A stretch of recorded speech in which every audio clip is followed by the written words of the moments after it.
Setelah tahun 2007 kemarin, kali timnas Indonesia bertanding di kejuaraan Piala Asia, pada tahun ini, di bawah arahan pelatih STY, timnas Indonesia berhasil kembali ke ajang 4 tahunan tersebut dengan skuad mudanya. Dan pada hari Kamis kemarin, timnas Indonesia berhasil melaju ke babak 16 besar Piala Asia setelah harus berharap-harap cemas dengan hasil Kyrgyzstan yang berhasil menahan imbang Oman, sebuah tim yang dipuji-puji oleh netizen karena dianggap sebagai pahlawan.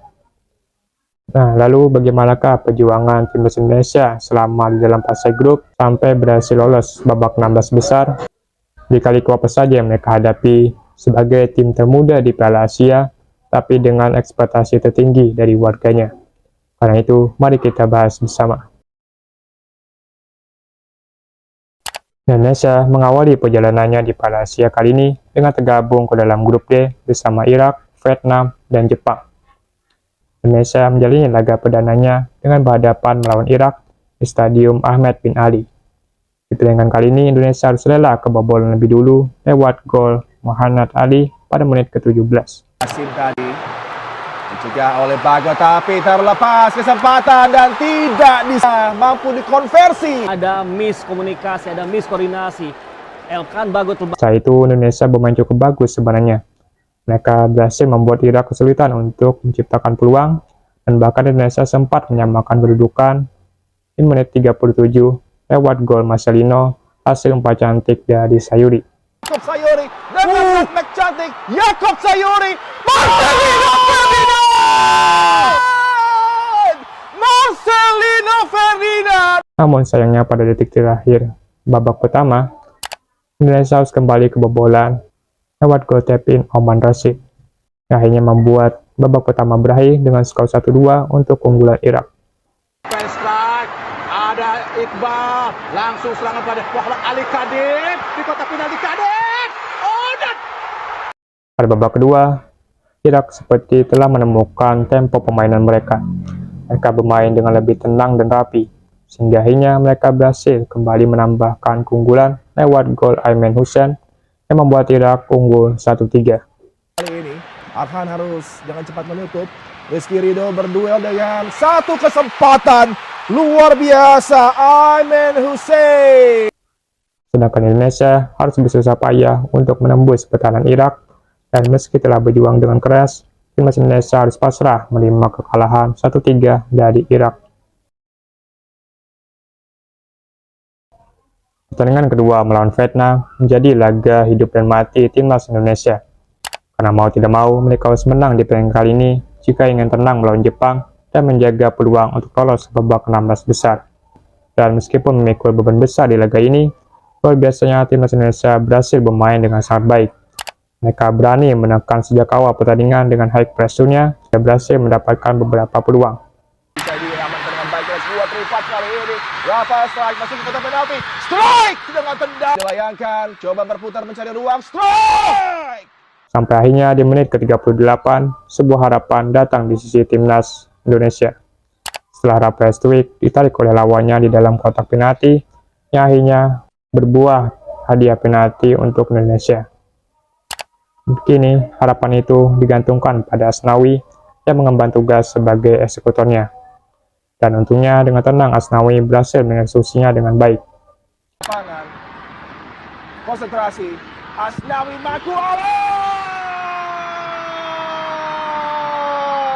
0-1 untuk Indonesia bertahan hingga babak pertama selesai. Di babak kedua, Vietnam yang tertinggal dari Indonesia tentunya ingin berjuang keras untuk mengajarnya. Mereka tampil lebih terbuka dan menyerang. Namun untungnya timnas Indonesia berhasil bertahan dengan sangat baik. Mereka bahkan sempat mendapatkan beberapa peluang, namun gagal mengeksekusinya dengan baik menjadi gol. Skor 0-1 terus bertahan hingga babak kedua selesai. Indonesia masih memiliki harapan untuk lolos ke babak 16 besar, sedangkan Vietnam harus pulang kampung lebih dulu. Melawan Jepang, Indonesia tentunya datang dengan ekspektasi rendah. Timbang saja sudah syukur untuk menjaga asa agar bisa lolos ke fase selanjutnya. Namun, hal tersebut tidak berlaku bagi Jepang. Setelah kekalahan mereka atas Irak di laga sebelumnya, Mereka bertekad untuk tampil all out melawan Indonesia agar bisa mengunci posisi 2 besar. Dan benar saja, Jepang berhasil mendominasi permainan sejak awal laga.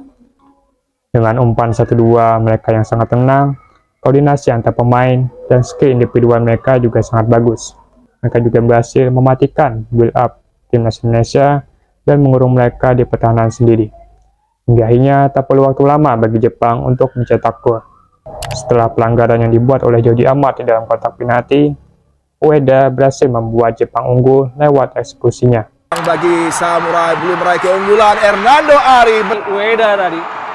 Dan sangat sulit bagi Hernando.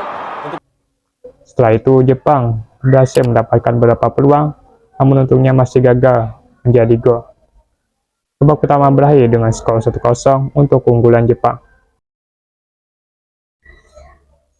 Babak kedua, Jepang lagi-lagi berhasil mendominasi permainan, sedangkan timnas Indonesia masih berusaha keras untuk membongkar pertahanan Jepang. Namun, belum sempat Indonesia mengejar ketinggalan, timnas Jepang lagi-lagi berhasil membobol gawang Indonesia, tidak hanya sekali, tapi 2 kali, lewat gol Ueda di menit ke-55, dan juga lewat gol bunuh diri Hafner pada menit ke-88, yang sebenarnya juga berasal dari syutingnya Ueda. 4 pemain Jepang mengancam masuk. Nakamura, Ritsudoan di tiang kedua. Bola sedikit di belakang dari Ueda. Masih ada ruang bagi Ueda.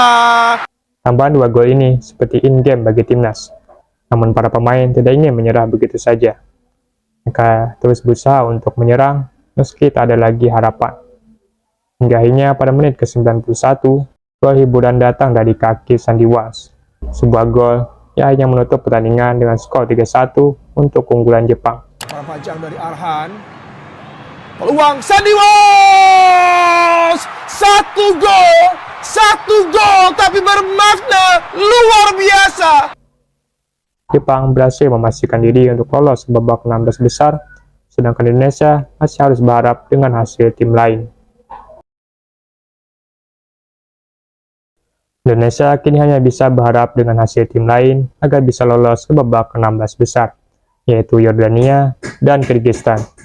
Hanya ada 2 skema yang bisa membuat Indonesia lolos, yaitu jika Yordania berhasil menang dengan selisih 3 gol atas Bahrain, atau jika Kyrgyzstan berhasil menang imbang Oman.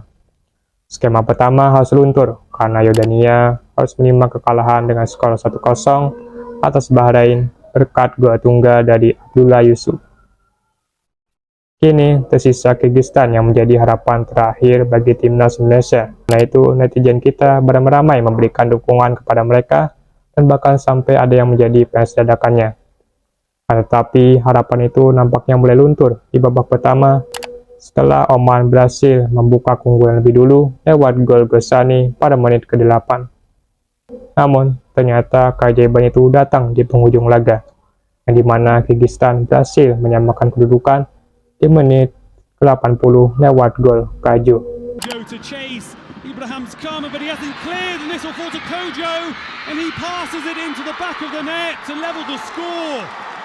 Skor imbang 1-1 berakhir untuk kedua tim, dan Indonesia berhasil memastikan diri lolos ke babak 16 besar untuk pertama kalinya sepanjang sejarah.